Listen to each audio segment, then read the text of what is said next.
सभी को जय सिया राम। और रामचरितमानस में अरण्य कांड में दोहा संख्या 16 पर है। अब अगर आप लोग ध्यान दीजिए तो तुलसीदास जी ने अभी तक जो प्रसंग कहने शुरू किए हैं उसमें इतनी जल्दी स्विच नहीं किया है, कम से कम उस सोरठे पर लाते हैं। हमने पहले भी कहा था ना कि सोरठा कहाँ लिखते हैं, वो चौपाई लिखते लिखते दोहा लिखते हैं। ये कैसे डिसाइड करते हैं कि अब हम चौपाई लिखते लिखते सोरठा लिखेंगे? तो ये पढ़ते पढ़ते समझ में आया कि जब सोरठा लिखते हैं तो वहां पर वो जो चली आ रही है बहती हुई एक बात, उसको थोड़ा सा ठहराते हैं और फिर बदलते हैं। तो सोरठा देखिए गति को ब्रेक करता है। जैसे उसमें जो लय होती है वो अलग तरह की होती है, दोहा के विपरीत चलता है। वो दोहा चलता है, बचन कर्म मन मोर गति, भजन करहि नीहि काम, तिनके हृदय कमल महु, करहु सदा विश्राम। तो एक म्यूट कर लीजिए। तो उसमें क्या हो रहा है कि आप इसको एक लय से पढ़ पा रहे हैं। बहुत लोग रामायण बहुत पढ़ते हैं, मानस को पढ़ते हैं, पर सोरठा नहीं पढ़ पाते हैं। क्यों? क्योंकि अगर इसी दोहे को हम सोरठा कर दें तो ये ऐसे हो जाएगा, भजन करहु निष्काम, बचन कर्म मन मोर गति, करहु सदा विश्राम, तिनके हृदय कमल महु। ऐसे होता है सोरठा। जो 13-11 का होता है, हमें ज्यादा नहीं पता है छंद का, वो उल्टा हो जाता है। जो अंत में जो राइमिंग वर्ड पढ़ रहा है वो अंत में नहीं पढ़ता है। तो जब आप एक लय में पढ़ते चले आ रहे हैं, गाते हुए गीत हुए, और वहां दोहे पे आते हैं, ठहराव आता है, फिर आप चौपाई पे गाते बजाते चलने लगते हैं, तो सोरठा क्या करता है, एकदम से आपका ध्यान करता है कि आपकी लय बदलती है और आप सोरठे पर पढ़ पाते हैं। बहुत सारे लोग जब रामचरितमानस कीर्तन मंडली के द्वारा करवाते हैं, आजकल ज्यादातर उन्हीं से करवाते हैं, वहां पर जो सबसे पाठ में जो सबसे गलत काम होता है वो ये होता है कि वो चौपाई पढ़ते हैं, वो अपने गाने बजाने में इतना मगन हो जाते हैं, या उनके लिए वो गाना बजाना इतना इम्पोर्टेंट हो जाता है कि तुलसीदास जी द्वारा जिस छंद में रामायण को लिखा गया उसकी परवाह ही नहीं करते, और दोहे को चौपाई की तरह पढ़ते हैं, और वहां पे अरे रामा जय सिया रामा लगा के उसे चौपाई बना देते हैं। अर्थात आप तुलसीदास जी से ऊपर हो गए। अगर उसको उन्हें चौपाई में लिखना होता तो उनको क्या आता नहीं था चौपाई को निबद्ध करना, वो वैसे ही लिखते। वो कुछ चाहते हैं कि आप यहाँ पर आइए और ठहरिए। तो ऐसे ही सोरठा जो होता है वो और ज्यादा एक ठहराव देता है। कभी पढ़िएगा तो ये आप बात नोटिस करिएगा कि सोरठा आता सुंदर कांड में सिर्फ एक सोरठा है, केवल एक सोरठा। अब इसी को जो लोग रोज पढ़ते हैं तो जरा ये ध्यान देते हुए पढ़ेंगे कि वो सोरठा उन्होंने कहाँ डाला है, तो क्यों डाला है, और फिर हमें बताइएगा। हम आप लोगों से सीखना चाहते हैं कि वो सोरठा, एक सोरठा क्यों डाल दिया। इतने दोहे थे, 60 दोहे हैं ना उसमें, तो 59 दोहे हैं और एक सोरठा है। तो ये तुलसीदास जी ने, जैसे कहते हैं मंत्र मंत्र रचे जाते हैं, उनके अंदर एक तंत्र भर दिया जाता है कि वो सिस्टम काम करेगा जब आप इस मंत्र को ऐसे चलाएंगे। तो यहाँ पर हम देखते हैं जो सबसे मुझे एक अलग बात मिली पढ़ते हुए, कि कहाँ तो राम लक्ष्मण का संवाद चल रहा है, और लक्ष्मण उनसे जीव माया ईश्वर और ज्ञान वैराग्य भक्ति इनके बारे में पूछ रहे हैं, और एकदम से उन्होंने दोहा सोरठा कुछ भी बीच में नहीं लाया, और एकदम से सूर्पनखा आ गई। एकदम से सूर्पनखा आ गई। देखिएगा, हम पढ़ के सुनाते हैं पहले खाली कि बचन कर्म मन मोर गति, भजन करहि निष्काम, तिनके हृदय कमल महु, करहु सदा विश्राम, भगति जोग सुन अति सुख पावा, लक्ष्मण प्रभु चरणन सिरुनावा, एहि विधि गए कछुक दिन बीती, कहत विराग ज्ञान गुण रीति, सूर्पनखा रावण कह बहिनी, दुष्ट हृदय दारुण जस आईनी, पंचवटी सो गई एक बारा, देख विकल भई जुगल कुमार। ये अचानक से विषय परिवर्तन अरण्य है। वही अरण्य है जहां पर योगी तपस्वी ऋषि मुनि रहते हैं और साधना करते हैं, और वही अरण्य है जहां पे दुष्ट निशाचर खल प्रवृत्ति के लोग, भोग करने वाले, कामी लोग जो पाए खा जाएं, जो पाए भोग लें, जिसका चाहे उसका छीन लें। तो ये अरण्य ही संसार है। इस संसार रूपी अरण्य में ही अगर इस तरह के साधक लोग रहते हैं तो कब आपको दुष्ट प्रवृत्ति के लोग मिल जाएंगे आप नहीं जानते हैं। तो ये शायद तुलसीदास जी यहाँ पर बताना चाहते हैं। और राम कह क्या रहे, तिन्ह के हृदय कमल महु करहूं सदा विश्राम। मैं उनके हृदय रूपी कमल में सदा विश्राम करता हूं। अर्थात आप भगवान को बसा लिए हैं अपने मन में। इस प्रकार के सत्संगत में रह के, पढ़ के, सुन के, तभी अचानक से क्या होता है कि एक कामनाओं का स्वरूप धरे हुए शूर्पणखा वहां प्रकट होती है। तो कहते हैं शूर्पणखा रावण कै बहिनी। कल अनुपम जी ने बोला था कि वो कुल का उद्धार करने के लिए शूर्पणखा का जन्म हुआ था। पर तुलसीदास जी विशर्वा की पुत्री, ये नहीं कह के उसका परिचय दे रहे हैं। अगर उनके लिए यही महत्वपूर्ण होता कि पाठकों को ये पता चलना चाहिए कि कितनी उच्च अवस्था है शूर्पणखा की और क्या उसके जीवन का उद्देश्य है, तो वो यही बताते। जैसे सबका ऐसे ही बताया है ना उन्होंने कि कौन किसका शिष्य है, ये ऋषि है, वो मुनि है, वो निषाद राज है, ये अत्रि है, ये अनुसुईया है। पर शूर्पणखा का परिचय तुलसीदास जी कहते हैं रावण के बहिनी। इतना पर्याप्त है उसके सारे व्यक्तित्व और चरित्र को समझने के लिए। तो हम यहाँ पर अभी इसी भाव से चलेंगे कि शूर्पणखा रावण के बहिनी, दुष्ट हृदय दारुण जस है अहिनी।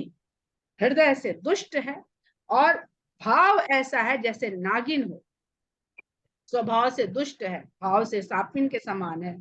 पंचवटी में एक बार भ्रमण करती हुई पहुंच गई और दोनों राजकुमारों को देख के काम वासना से व्याकुल हो गई। बहुत, अगर आप तुलसीदास जी के लेखन में एक बात बहुत गौर करिएगा कि दुष्टता को भी, काम वासना को भी तुलसीदास जी ने बहुत शब्दों से नहीं कहा है। क्योंकि जो यहाँ पर साहित्यकार लोग हैं वो जानते होंगे कि अश्लीलता के बारे में साहित्य में बताना पड़े तो उसके लिए अश्लीलता का मतलब भाषा की अश्लीलता का सहारा लेना पड़े कि भाई हम तो ये बताने के लिए, फलाने ने हमको गाली दी थी तो ये हम आपको बताएं कैसे, तो हम उसका स्टेटमेंट बोल रहे हैं गाली सहित। तो ये साहित्य अश्लील हो गया अश्लील, क्योंकि अश्लीलता का समावेश तो आपने अपनी सृजन में कर दिया। तुलसीदास जी ने ऐसा कहीं नहीं किया है। उन्होंने लेखन में शालीनता की मर्यादा का पूरा निर्वहन किया है, क्योंकि वो मर्यादा पुरुषोत्तम के रामचरित का वर्णन कर रहे हैं। मर्यादा पुरुषोत्तम राम है उनके, इसलिए वो भाषा की शालीनता की मर्यादा को पूरी तरह से निभाते हैं। कहते हैं भ्राता पिता पुत्र उर्गारी, पुरुष मनोहर निरखत नारी, हो ही बिकल सक मन ही न रोकी, जिम रवि मन द्रव रवि ही बिलोकी। ऐसी स्त्री जो भाई के उम्र का पुरुष देखे, पिता के उम्र का पुरुष देखे या पुत्र के उम्र का पुरुष देखे और उसके हृदय में काम वासना पैदा हो जाए उसको देखते ही, और इस प्रकार व्याकुल हो जाए, कामातुर हो जाए कि अपने मन को ऐसे ना रोक सके जैसे रवि मणि रवि को देखते ही पिघल जाती। तो जैसा जिसका भाव है वो वैसे रूप में भगवान को देखेगा। वो काम वासना से भरी हुई है, काम आतुर है, तो वो राम में अपने जो काम भावना है उसको पूर्ण करने के भाव से देख रही है, उसी भाव से देख रही है। म्यूट रखो।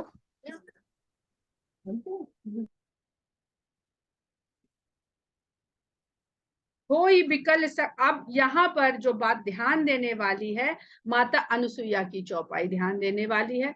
माता अनुसुईया ने जो मध्यम श्रेणी की नारी बताई है कि वो पर दूसरे पुरुषों को मोहित तो देखिए होएगी, ये उन्होंने कहा ना, क्योंकि प्रथम उत्तम श्रेणी की नारियां बहुत कम है।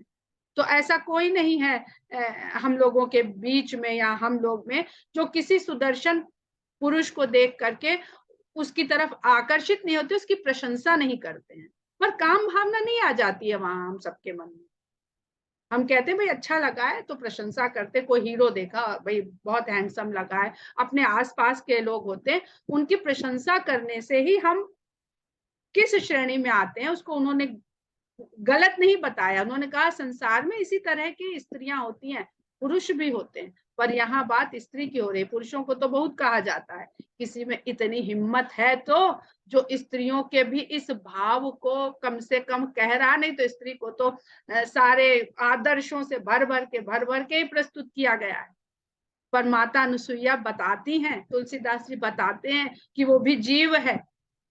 जिस प्रकार की काम वासनाएं पुरुष को प्रभावित करती हैं वो उनके वशीभूत होता है, स्त्रियां भी होती हैं, वो देवियां नहीं है जो ऊपर से टपका दी गई हैं, वो भी वही हाड़ मांस का शरीर लेकर के इस संसार में उतरी हैं। तो अनुसुईया माता ने बताया है कि वो आकर्षित होती हैं, प्रशंसा करती हैं, मोहित होती हैं, लेकिन जैसी आयु का है वो उस तरह से, वो उस भाव से उससे जुड़ती हैं। पराये पुरुषों को पिता पुत्र या भाई की भांति देखती हैं, पर अनुसुईया जैसी स्त्री भ्राता पिता पुत्र उर्गारी पुरुष मनोहर निर्खत नारी होई सकल सक होई बिकल सक मन ही न रोकी जिमि रवि मन द्रव रवि ही बिलोकी रुचिर रूप धरि प्रभु पहि जाई बोली बचन बहुत मुस्काई। बहुत सुंदर रूप धरा, बहुत सुंदर रूप धरा और भगवान के पास जा करके मुस्कुरा करके कहती है। अब सुंदर रूप धरा, श्रृंगार किया होगा, ऐसे नहीं जैसे हम लोगों ने टीवी सीरियल में देखा ना कि फट से उसने रूप बदल लिया, कुरूप होके आई थी और बढ़िया हीरोइन जैसी दिखने लगी। बिल्कुल, क्योंकि वो प्रौढ़ा है, शूर्पणखा आयु से प्रौढ़ा है और विधवा है, अनेक पुरुषों के साथ भोग कर चुकी है। तो जब अब अगले को रिझाने जा रही है तो श्रृंगार करेगी। आज हम सब इसी में लगे रहते हैं कि हमारी उम्र कम दिखे, बाल रंगते हैं, वो क्या कहते हैं वो एज वाली क्रीम जो आती है वो यूज करते हैं। वो सब क्यों करते हैं?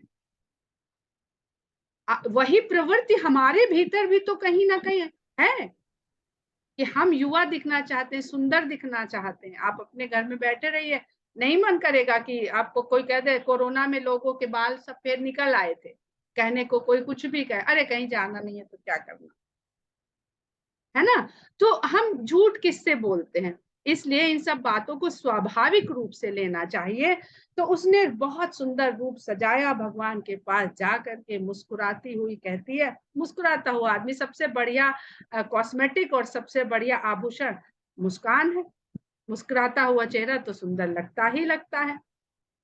तुम सम पुरुष नमो सम नारी, यह संजोग विधि रचा विचार। तुम्हारे समान सुदर्शन पुरुष और मेरे समान सुंदर नारी दुनिया में दूसरे नहीं है।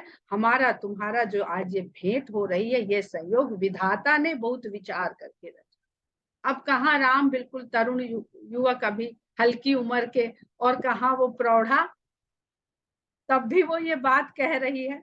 आगे चलते हैं। मम अनुरूप पुरुष जग माही, देखे खोज लोक तिहु नाही। मेरे लायक कोई पुरुष संसार में मैंने पूरा जगत ढूंढ के देख लिया, सारे लोक ढूंढ के देख लिए, पर अपने अनुरूप जैसी मैं हूं ऐसा पुरुष तो मुझे खोजे कहीं मिला नहीं है।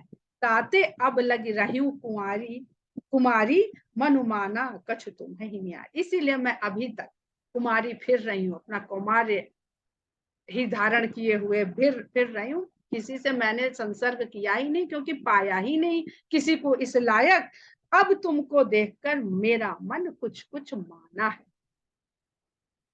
सीतई ही चितई कही प्रभु बाता, आही कुंवर मोर लघु भ्राता। अब खुद को कुंवारी कह रही है। तो और एक ऊपर कह चुकी है कि तुम सम पुरुष न मो सम नारी, तो तुम कुंवारी हो भैया, मैं कुंवारा नहीं, है ना? क्योंकि उसने कह दिया मम अनुरूप पुरुष जगमाए, एक एक शब्द समझने लायक। तो तुम बहुत सुंदर हो और कुंवारी हो। तो सीता की तरफ देख देते हैं कि, और सीता की तरफ देख करके भगवान बस इतनी बात कहते हैं, कुंवारा तो मेरा छोटा भाई। भाई तुम कुंवारी हो तो कुंवारे के पास जाओ। अब यहाँ पर लोग आपत्ति करते हैं कि राम ने लक्ष्मण को कुंवारा क्यों कहा, कैसे कहा, वो तो विवाहित हैं। बहुत लोग कहते हैं कि क्योंकि उनकी पत्नी उनके साथ नहीं है इसलिए वो कुंवारे सदृश हैं। ऐसा नहीं है, भगवान सब जानते हैं। वो जानते हैं कि शूर्पणखा विवाहिता है, विधवा है। तो जिस प्रकार वो अपने को प्रस्तुत कर रही हैं असत भाव से कि मैं कुंवारी हूं, तो उसी प्रकार से वो लक्ष्मण को प्रस्तुत कर रहे हैं कुंवारी। तुम्हारा पति तुम्हारे साथ नहीं है इसलिए तुम स्वयं को कुंवारी माने बैठी हो, तो उसकी पत्नी उसके साथ नहीं है, उतना ही कुंवारा वो है जितनी कुंवारी तुम हो। मैं तो ना इतना कुंवारा हूं ना उतना कुंवारा हूं, क्योंकि मेरी तो पत्नी मेरे साथ में है, तो मैं तुम्हारे अनुरूप तो रहा नहीं। कई लक्ष्मण रिपु भगिनी जानी, प्रभु बिलो की बोले मृदुमान। वो लक्ष्मण जी के पास गई। अब यहाँ पर बहुत लोग कहते हैं, खास करके वामपंथी लोग, कि शूर्पणखा को राम ने इतना दंड दे दिया, उसने एक प्रेम निवेदन ही तो किया था, और प्रेम निवेदन की इतनी बड़ी सजा कि उसके नाक कान काट दिए। अगर ये प्रेम निवेदन होता तो क्या वो तुरंत लक्ष्मण के पास चल देती? ऐसा तो प्रेम नहीं होता। अभी 2-3 दिन से चर्चा यही हो रही कि भाई हम वहां नमस्कार करें कि ना करें, करें तो मन में क्यों आता है, क्यों लोग मना करते हैं? क्योंकि प्रेम ऐसा नहीं होता, एक से हो गया तो हो गया, और क्षण नहीं लगा वो तुरंत लक्ष्मण के पास चली गई। इसका अर्थ है कि वो प्रेमातुर नहीं, वो कामातुर थी। तो कहती है कि जैसे हम लोगों को भूख लगती है ना, हम लोग घूम रहे हैं, किसी यात्रा पर हैं, और किसी ने बताया कि फलाने रेस्टोरेंट में खाना खाना, वहां का खाना बहुत अच्छा है। हम वहां जाते हैं और वो या हमें बंद मिलता है या पूरा भरा मिलता है, और हमें भूख बहुत ज्यादा लगी है। हम इंतजार नहीं करते, 2 घंटे का वेटिंग, हम कहते भैया बगल वाला खा लिए, चलो उसमें बैठ के खाते हैं। तो ये प्रेम थोड़ी है, ये शरीर की आवश्यकता है जो हमें विवश कर रही है, हमें मजबूर कर रही है कि बस जो मिल जाए खा लो इस समय। तो शूर्पणखा काम पीड़ित है, तभी वो लक्ष्मण की तरफ चल पड़ती है। और जब लक्ष्मण के पास जाती है तो रिपु भगिनी जानी, लक्ष्मण जी समझ रहे हैं कि ये शत्रु की बहन है। प्रभु बिलो की बोले मृदुबानी, तब वो भगवान की तरफ देखते हैं और अभी बिल्कुल मधुर वाणी में कहते हैं। कोई आए तो उससे पहले ही नहीं झगड़ा फसाद करने लिया लगा जाता है, पहले उससे सीधी सीधे से आराम से बातचीत करी जाती, समझ जाए तो ठीक, साम दाम दंड भेद। सुंदरी सुनी मैं उनकर दासा, पराधीन नहीं तोर सुपासा। हे सुंदरी सुनो, मैं तो उनका दास हूँ, और नौकर चाकर जो पराधीन है उसके साथ तुम्हारी बसर कहाँ होगी? कहाँ तुम रावण की बहनी, त्रिलोक विजेता, और मैं राम का एक दास। कहते हैं उठो तो उठो, खड़े रहो तो खड़े रहो, सोने तक का मेरे पास अधिकार नहीं है। वो सोते हैं तो मैं तो खड़ा उनकी वो करता हूँ, पहरेदारी करता हूँ, तो मेरे पास कहाँ तुम्हारा बस न हो पाएगा। तब समर्थ को सलपुर राजा, जो कछु करहि उन्हें ही सब छाजा। कहते हैं हाँ, वो जो उन्होंने कह दिया कि वो विवाहित है, ठीक है, पर वो कौशलपुर के राजा हैं। ये नहीं कह रहे कि निकाल दिए गए हैं वहां से, कह रहे हैं वो कौशलपुर के राजा हैं। और तुमने तो सुनी रखा होगा कि भाई कौशलपुर के राजा दशरथ थे, 3-3 रानियां थी, उनको कौन दोष देता था? उनके पहले जितने राजा थे उनकी कई कई रानियां थी। तो वो जो भी करे उनको सब सजता है, उनको सब फबता है, समर्थ को नहीं दोष गोसाई। राजा महाराजा जो करें सब ठीक ही है, नौकर चाकर करें तो अच्छा, तुम्हारी इतनी हिम्मत, अब तो हमारी बराबरी करोगे, हमारे जैसा करोगे? तो इस प्रकार लक्ष्मण जी उसको उत्तर देते हैं। सेवक सुख चहमान, बहुत सुंदर चौपाई है। सेवक सुख चहमान भिखारी, व्यसनी धन सुभगति विभिचारी, लोभी जसु चहचार गुमानी, नभ दुहि दूत चाहत है प्राणी। कहते हैं लक्ष्मण जी खाली उसको बताते नहीं अपनी अवस्था, उसको पूरा दर्शन समझा देते हैं जीवन का। कहते हैं कि सेवक बनना चाहे कोई और सुख चाहे, ये संभव नहीं। सेवक केवल सेवा भाव में रहता है, अपने सुख की कभी नहीं सोचता है। और जो भिक्षुक है, भीख मांग के गुजारा करे और सोचे कि उसका मान सम्मान बना रहे, वो भी संभव नहीं है। जब कोई किसी को कुछ मांगना पड़ता है तो उससे पूछिए, अगर आपने जीवन में वास्तव में किसी से कुछ मांगना पड़ा होगा कि अब आपको वो मांगे बिना काम नहीं चलेगा, तो सबसे पहले आपने अपने आत्मसम्मान को ठेस पहुंचाई होगी। तो वही कह रहे हैं कि भिखारी चाहे कि उसका मान बना रहे। हम लोग को रास्ते पर भिखारी मिलते, दुत्कार देते हैं, आगे बढ़ो, किसी और को देखो। हम उसको सम्मान देके हुए नहीं कहते हाथ जोड़ के कि भैया जाओ। व्यसनी धन, जो व्यसन में पड़ा हुआ व्यक्ति हो, बुरी बुरी लतों में, वो चाहे कि उसके पास धन बना रहे, वो संभव नहीं। व्यसनी का तो धन एक दिन कहाँ उड़ के चला जाता है पता नहीं चलता है। और शुभ गति व्यभिचारी, जो व्यभिचार में पड़ा हुआ हो, वो सोचे कि उसको बाद में शुभ गति प्राप्त होगी, वो संभव नहीं। लोभी जस, लालची व्यक्ति चाहे कि उसको यश की प्राप्ति हो, एक ना एक दिन उसका लालच खुलता है संसार में और अपयश मिलता है। तो लोभी यश चाहे, लोभी जस चह चार गुमानी, यश भी चाहे और अभिमानी, जिसको गुमान होता हो, वो चाहे कि इस संसार में चारों पुरुषार्थ उसे प्राप्त हो जाए, अर्थ धर्म काम मोक्ष।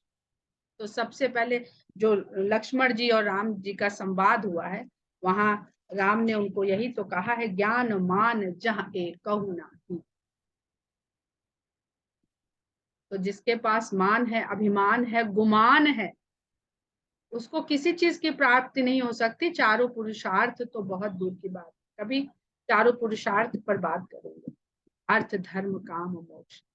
काम भी मोक्ष, जब चारों पुरुषार्थ होते, यही अभी आज ही कर लेते हैं, क्योंकि शूर्पणखा काम इच्छा से आई है और राम के पास जो आएगा उसको मोक्ष मिलेगा। अर्थ से धर्म, धर्म से कामना पूरी करिए। कामना से कोई मुक्त नहीं, सबके पास काम। तो पहले जीवन के अर्थ को समझिए। अर्थ का अर्थ धन भी होता है, और वह धन जो सार्थक हो, जो गलत मार्ग से न आ रहा, वही आपको धर्म की ओर प्रेरित करता है। तुलसीदास जी ने कहीं भी धर्म अर्थ काम मोक्ष नहीं लिखा, उन्होंने अर्थ धर्म काम मोक्ष लिखा। उसके बाद जो धर्म से उपजी हुई कामनाएं होंगी, उनको आप उनमें लगेंगे तो मोक्ष की प्राप्ति होगी।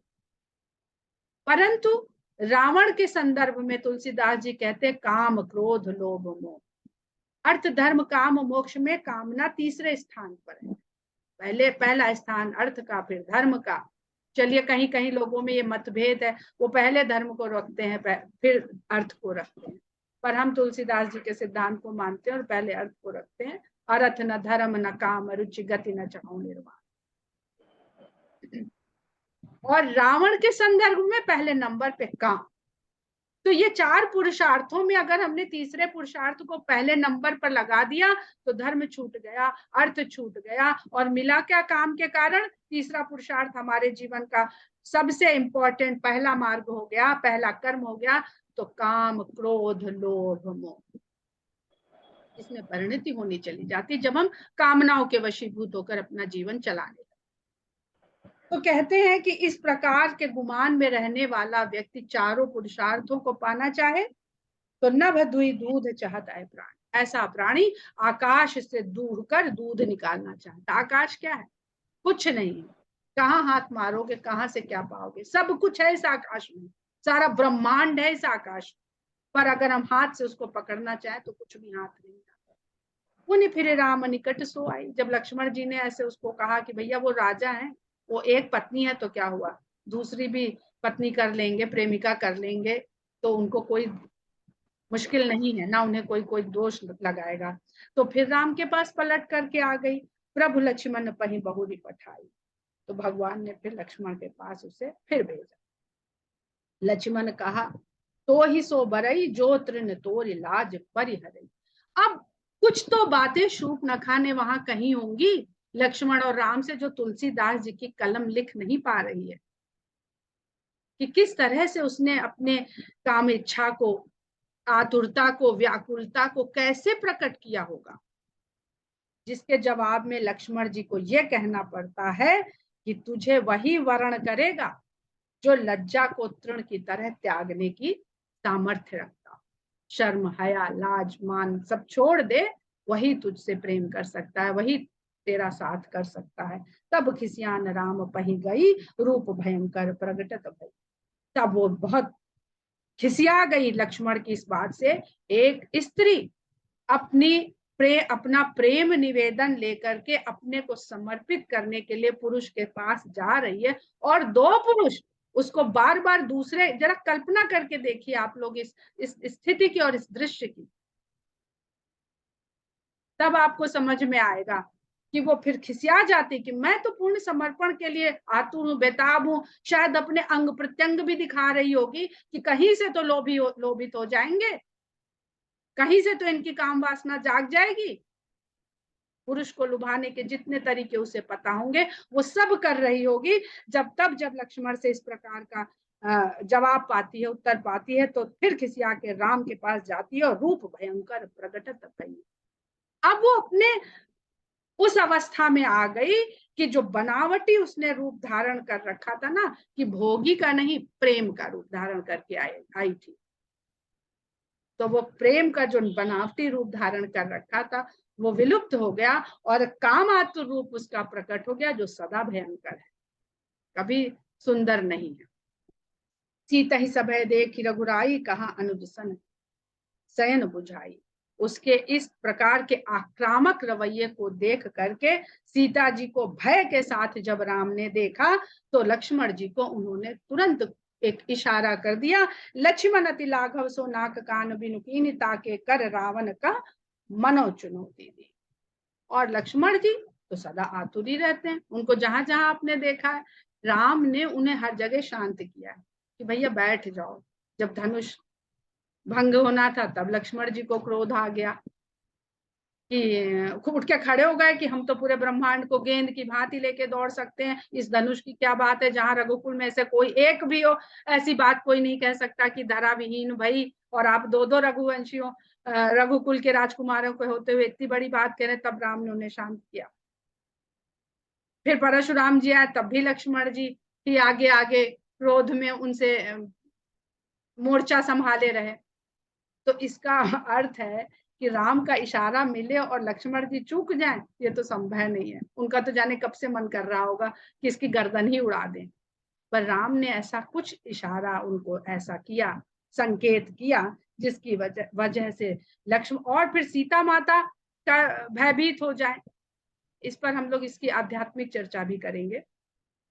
तो लक्ष्मण ने अत्यंत लाघव के साथ उसको नाक कान विहीन कर दिया, और मानो ऐसा करके ताके कर उसके इसकी बदौलत ऐसा लगा मानो उन्होंने रावण को चुनौती दी। नाक कान बिनु भई विकरारा, जन श्रव शैल गेरु के धारा। नाक कान विहीन होके उसका रूप और विकराल हो गया और भयानक हो गया, और ऐसे लग रहा था जैसे काजल के पर्वत से गेरू की धारा निकल रही हो, जो उसके रक्त बहा है उसके मुख से। खरदूषण पह गई बिलपाता, धिग धिग तब पौरुष बल भ्राता। खरदूषण के पास विलाप करती हुई पहुंची है और कहती है, हे भाइयों, तुम्हारे पौरुष बल को धिक्कार है। जब सब जगह अपने डोरे डालती फिरती है और खुद ही सक्षम है, जिसको चाहती है उसको अपनी तरफ, उस पुरुष के साथ अपना संबंध स्थापित कर लेती, तब नहीं भाइयों के पास जाती। अब जब एक जगह से इस प्रकार नकार दी गई, दुत्कार दी गई, तब भाइयों के पौरुष बल को, ऐसी स्त्री के लिए तुलसीदास जी कहते हैं कि स्त्री के चरित्र की गहराई को जाना नहीं जा सकता। हम लोग जनरलाइज करके हर चौपाई को सबके ऊपर थोपने लगते हैं। कई पूछा सब कहे से बुझाई, उनके पूछने पर उनको सब कुछ बताया। जात उधान सुनि सेन बनाई, ऐसा सुनते ही उन्होंने राक्षसों की सेना तैयार कर दी।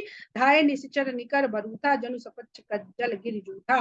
और सभी राक्षसों के झुंड सेना के लिए इकट्ठे हो गए और इस प्रकार चल पड़े जैसे पर्वत, काले काले पर्वतों के झुंड पंख लगाकर, मतलब तेजी से चल पड़े। जहां पर उसने बताया कि यहाँ पर ये घटना हुई है उस ओर तेजी से उड़ते हुए चल पड़े। नाना वाहन नाना कारा, नाना युद्ध धर घोर अपारा, सुपनखा आगे करिलीनी, अशुभ रूप श्रुति नासाही। बहुत प्रकार के वाहन, बहुत बहुत आकार के सब राक्षस और बहुत प्रकार के अस्त्र शस्त्र से सजे हुए और घनघोर, और यहां से वहां तक जहां तक देखिए राक्षसी राक्षस दिखाई पड़ रहे हैं, वो चल पड़े और शूर्पणखा को आगे कर लिया, जो अशुभ रूप वाली थी, जिसके नाक और कान कटे हुए थे। बहुत, इसका बहुत बड़ा आध्यात्मिक पक्ष है। इस जो ये प्रसंग तुलसीदास जी यहाँ पर लिख रहे हैं, असगुन अमित हो ही भयकारी, गनहीन मृत्यु विवश सब झारी, और अपशकुन होने लगे। जब आप अशुभता को आगे कर करके किसी भी कार्य के लिए आगे बढ़ते हैं तो अपशकुन होते हैं, और गनहीन मृत्यु विवश सब झारी, सब चूंकि मृत्यु के वशीभूत हो चुके हैं, मृत्यु के वश में हो चुके हैं ना, इसलिए उनको कोई भी अपशकुन दिखाई नहीं पड़ रहे हैं। गरजही तरजही गगन उड़ाही उड़ाही, देखी कटक भट अति हर्षाही, वो गरजते हुए ललकारते हुए आकाश को बिल्कुल अपने नाद से भरते हुए आगे बढ़ रहे हैं, और ऐसी सेना को देखकर आपस में ही बहुत हर्षित हो रहे हैं कि चलो, इतने दिन से तो ऋषि मुनि यहाँ रहते थे, सब हमसे वैसे ही डरते थे, आज बहुत दिनों के बाद हमको सेना सजा करके किसी से युद्ध करने का मौका मिला है। कौ कहजियत धरऊ दो भाई, धरी मारऊ तिय लेहु छड़ाई। कोई कहता है कि उन दोनों भाइयों को जिंदा ही पकड़ेंगे, और कोई कहता है कि नहीं, उनको पकड़ के बंद कर लेंगे, कोई कहता नहीं, मार डालेंगे उनको, और उनके साथ जो स्त्री है जिसकी बात इसने बताई उसको छीन लेंगे। सब उसी भावना से भरे हुए हैं। धूरी पूरी नभ मंडल रहा, राम बुलाई अनुज सन का। अब राम अपनी पंचवटी में देख रहे हैं कि आकाश में धूल जो है वो दिखाई दे रही है, क्योंकि इतनी बड़ी सेना ऐसे हाहाकार करती हुई आगे बढ़ रही है, तो उनके पद चाप से धूल उड़ के आकाश तक जा रही है। तो राम इस आकाश में जब धूल का मंडल देखते हैं तो भाई को बुला करके कहते हैं, लक्ष्मण को बुला करके कहते हैं, लय जानकी जाहु गिरिकंदर, आवा निश्चर कटक उठे। सीता को लेकर के पर्वत की गुफा के अंदर चले जाओ, क्योंकि राक्षस अपने भयंकर सेना के साथ इधर ही आ रहा। रहे सजग सुनि प्रभु कै बानी, चले सहित श्री सर धनु बानी। रामचंद्र जी की इस बात को सुन करके लक्ष्मण जी धनुष बाण और सीता जी को लेकर के साथ में चले गए। लक्ष्मण जी ने एक बार भी नहीं कहा कि अरे हम तो आपकी रक्षा के लिए भेजे गए हैं, हमें कहाँ भेजे दे रहे हैं, हम इनको रखाते हैं सुरक्षित, फिर आके आपके साथ युद्ध लड़ते हैं। क्यों? क्योंकि वो राम को जानते हैं, उनके मन में भरत की तरह भ्रम नहीं, उनके मन में निषाद की तरह भ्रम नहीं है। वो सब अभी अभी ज्ञान दिया है उनको भगवान ने। तो सीता जी को लेके वहां से चले जाते हैं। देख राम रिपुदल चली आवा, बिहस कठिन को दंड चढ़ावा। राम ये देख करके कि शत्रु का दल आ चुका है, आ खड़ा हुआ है, वो हंस करके कठोर धनुष को चढ़ाते हैं। बहुत सुंदर प्रसंग है। पहला युद्ध होने जा रहा है राम का, यहाँ पर हम लोग विराम देते हैं, और कल इस युद्ध का वर्णन पढ़ेंगे और उसका आनंद लेंगे। राम युद्ध लड़े तो आनंद ही आनंद है उस युद्ध में। तो यहीं पर हम लोग आज की कथा को विराम देते हैं। कुछ आध्यात्मिक पक्ष भी हैं, संभव हुआ तो मंगल को उनकी चर्चा करेंगे। जय सिया राम।